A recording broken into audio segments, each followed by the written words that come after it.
اب موسیٰ علیہ السلام نے سب سے پہلی دعا کیا کی اس بڑے مشن پہ جانے سے پہلے؟ قال رب اشرح لی صدری ویسر لی امری، یا اللہ میرا سینہ کھول دے، میرے دل کو آزاد کر دے. اللہ اکبر، یعنی میرے دل کو فریڈم بخش، کھول دے، آزاد کر دے. کیونکہ اگر دل آزاد ہوتا ہے تو پھر کام بھی آسان ہو جاتے ہیں انسان کے. یہ دونوں کنیکٹڈ ہیں، رب اشرح لی صدری ویسر لی امری. جب انسان کا دل ڈیزائرز اور ٹیمپٹیشنز اور ایڈکشن سے پاک ہو نا، اور آزاد ہو اور کھل جائے، تو اس کے سارے کام آسان ہو جاتے ہیں. اور اگر دل تنگ ہو اور دل گناہوں میں ہو اور ایڈکشنز کا جکڑا ہوا ہو اور سلیو ہو خواہشات کا، تو پھر کام بھی انسان کے آسان نہیں ہوتے.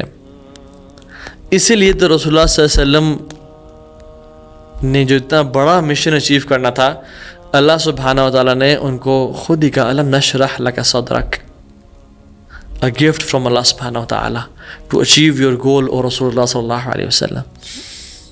اور امام ابن القیم کہتے ہیں، یعنی جو اصل فریڈم کے اعظم اسباب شرح الصدر، کہ سب سے بہترین جو اسباب ہے نا، سب سے اعلیٰ کون سا ہے؟ کہ انسان کا دل کھل جائے، انسان کا دل فری ہو جائے، اور انسان کے دل کو اللہ تعالیٰ سلیوری سے نجات دیتے ہیں.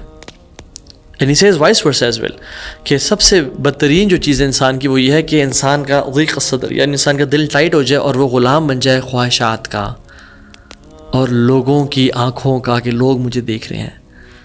اینڈ ہی سیز کہ opening of chest opens doors of greatness. انسان کوئی بڑے بڑے کام کرنا چاہتا ہے نا، تو اس کے لیے ضروری ہے کہ اس کا دل آزاد ہو، اس کا دل کھلا ہوا ہو. اس لیے تو آپ دیکھتے ہیں کہ ایک انسان جو کہ پتلا سا، دبلا پتلا سا ہے، ابھی بھی بالغ ہوا ہے، بٹ اس کا دل آزاد ہے، اس کے لیے بہت آسان ہے فجر پہ جانا اور نمازیں پڑھنا اور قرآن پڑھنا.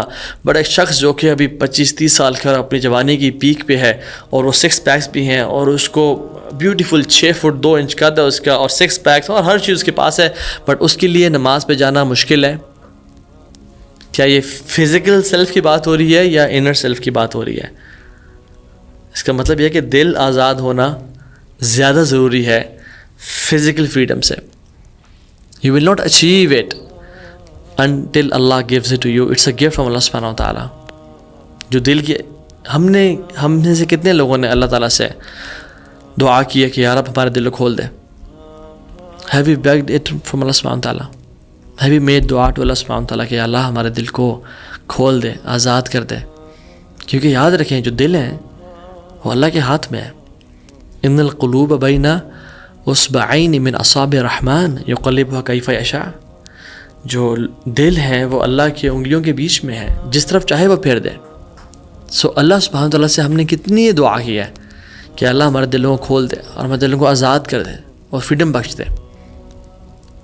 کیونکہ جو شخص غلام ہوتا ہے نا، اس کو کہیں سے بھی آواز آتی ہے، اس کی طرف بھاگ کے چلا جاتا ہے.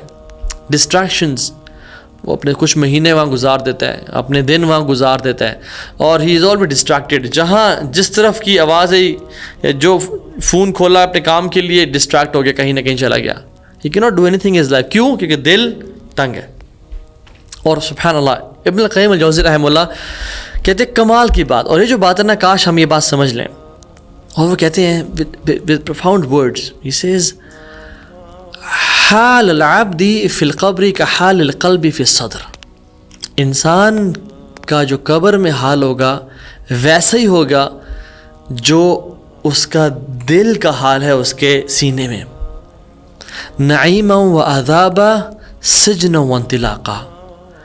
یا وہ بلیسنگز میں ہوگا، یا وہ عذاب میں ہوگا، یا وہ پریزن میں ہوگا، یا وہ فری ہوگا. اور پھر کہتے ہیں کہ فَإِذَا أَرَدْتَ أَن تَعْرِفْ حَالَكَ فِي الْقَبْرِ فَانظُرْ إِلَى حَالِ قَلْبِكَ فِي صَدْرِكَ.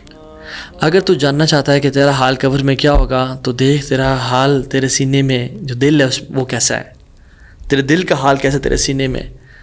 اگر تو تیرا دل آزاد ہے گناہوں کی خواہش سے اور گناہوں کی لذت سے اور پورن ایڈکشن سے اور اسکرین ایڈکشن سے اور زنا کی محبت سے آزاد ہے اور نشے کی محبت سے اور پیسے کی محبت سے آزاد ہے، تو جان لے تیرا جسم بھی قبر میں آزاد ہوگا اور فری ہوگا. بٹ اگر تیرا دل غلام ہے اور تیرا دل ٹائٹ ہوتا ہے اور تیرا دل میں نیکی کا دل نہیں چاہتا، نیکی کی ہمت نہیں ہے تیرے دل میں تو پھر جان لے تیرا جسم بھی قبر میں بہت ٹائٹ ہوگا. اللہ اکبر واللہ المستعان. And you see people saying the same words, I can't stop sinning, I just can't pray, I just can't leave her, even trying multiple times I can't read Quran.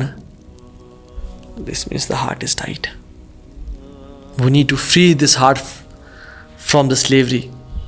اور اللہ سے دعا کر ربی شرح لی صدری ویسر لی امری.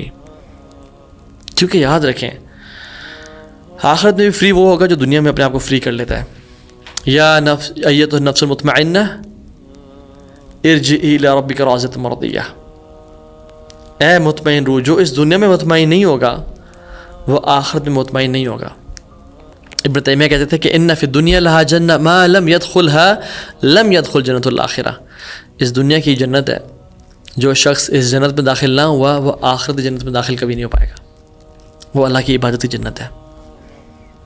And let me tell you some stories of some people who are free, تاکہ آپ کوئی جو theoretical بات ہے نا یہ پریکٹیکلٹی میں سمجھ آ سکے کہ what it exactly means to be free.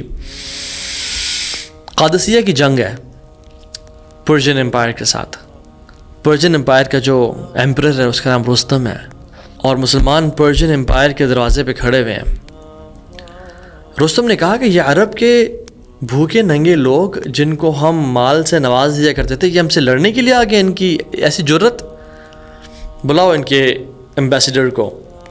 کون ہے ان کا ڈیلیگیشن؟ بلاؤ ان کو، میں ان سے بات کرتا ہوں. تو ربیع بن عامر تشریف لے کے آئے اور ان کا سبحان اللہ ہم دیکھیں کہ ایک مسلمان جو کہ فری ہوتا ہے نا اس کا ایٹیٹیوڈ کیسا ہوتا ہے. اشداء علی الکفار رحماء بینہم. ہمارا تو بالکل اپوزٹ حساب کتاب ہے، ہم آپس میں شدید ہیں اور کفار کے ساتھ نرم ہیں. تو وہ اپنے میول پہ آتے ہیں اور رستم میں گارڈز کہتے ہیں اتر جائیں، یہ بادشاہ کی رسپیکٹ کی خلاف ورزی ہے کہ آپ اپنے میول پہ آ رہے ہیں. تو ربیع بن عامر کہتے ہیں کہ you have called us to talk to you guys, we haven't called you. میں تو اسی طرح آؤں گا. تو رستم نے کہا اوکے ان کو آنے دیں اس طرح سے. اور رستم نے ان کو امپریس کرنے کے لیے اور ان کو احساس کمتری میں ڈالنے کے لیے پرشین کارپیٹس بچھائی ہوئی تھیں اور اپنے گارڈز کو کھڑا کیا ہوا تھا اور شان و شوکت سے اپنے تخت پہ بیٹھا ہوا تھا اور سونے اور چاندی کے زیورات اس نے پہنے ہوئے تھے.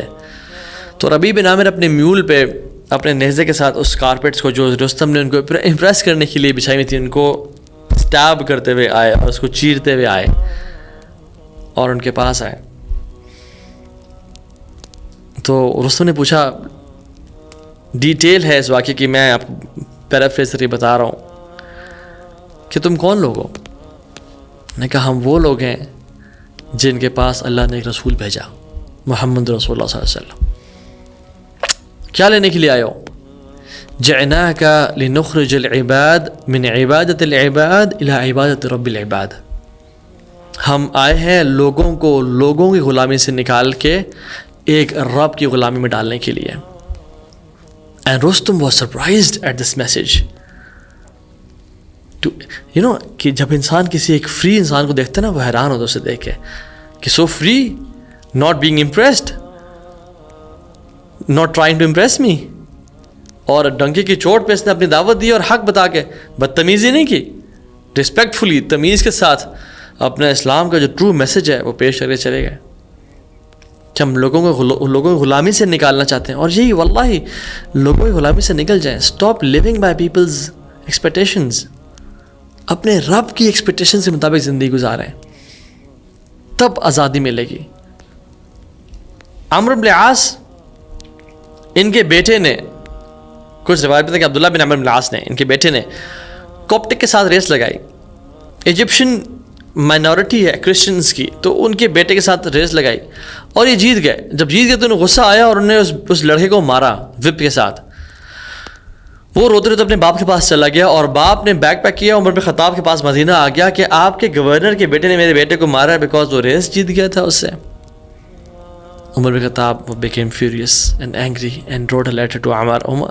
کہا کہ عمر میرے پاس آؤ، اور ایک گھوڑ سوار کو دوڑایا کہ بلا کے عمر کو میرے پاس. اور عمر بن العاص بہت بڑے صحابی رسول ہیں، انہوں نے بیک پیک کیا، عمر بن خطاب کے پاس پہنچ گئے اور سامنے جرگہ قائم کیا. اور جج کون ہے؟ عمر الفاروق بین الحق والباطل، فرق حق اور باطل کے بیچ میں وہ شخص ہے. کہتے ہیں کہ جو تمہارے بیٹے پہ ایلیگیشن لگی ہے وہ سچ ہے؟ بیٹے نے کہا بالکل سچ ہے. اس کاپٹک کڈ کو وپ دی اور کہا مارو اس کو. اور اس بچے نے سبحان اللہ معاف نہیں کیا، بلکہ ہی کیشڈ دا چیک، اور وہ مارا اس کو.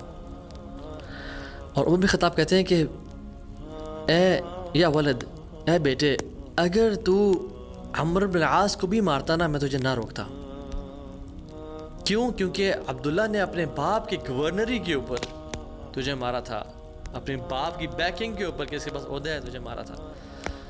تو اگر تو عمرو بن العاص کو بھی، صحابی رسول کو بھی مارتا